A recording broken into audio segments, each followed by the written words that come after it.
দুই দফায় তামিমের জন্য দোয়া চাইলেন সকলের কাছে সাকিব আল হাসান। প্রিয় বন্ধু এভাবেই ফিরে আসলেন।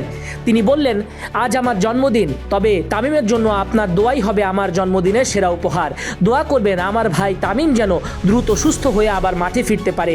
সাকিব আল হাসান রাগ অভিমান ভুলে অবশেষে প্রকাশ্যে তামিম ইকবালের জন্য দ্বিতীয় দফায় দোয়া চাইলেন। সাকিবকে যখন অতীতে প্রশ্ন করা হতো তার প্রিয় বন্ধুকে, এমন অনেক ইন্টারভিউতে সাকিব আল হাসান বলেছেন তামিম ইকবালই তার সবচেয়ে প্রিয় বন্ধু। তামিমও সাকিবকে কখনো দূরে ঠেলে দেননি, সবসময় মিলেমিশেই থাকতে চেয়েছেন মাঠে।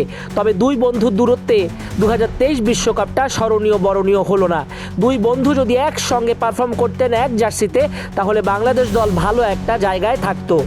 সাকিব আল হাসান লিখেন, আজ আমার জন্য বিশেষ দিন, কিন্তু মনটা পুরোপুরি আনন্দে নেই, কারণ আমার প্রিয় সতীর্থ বন্ধু তামিম ইকবাল অসুস্থ।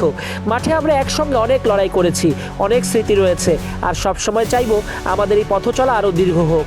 তামিম, তুমি বাংলাদেশের ক্রিকেটের অন্যতম বড় শক্তি। তোমার দ্রুত সুস্থতা আর মাঠে ফিরে আসার জন্য দোয়া করছি।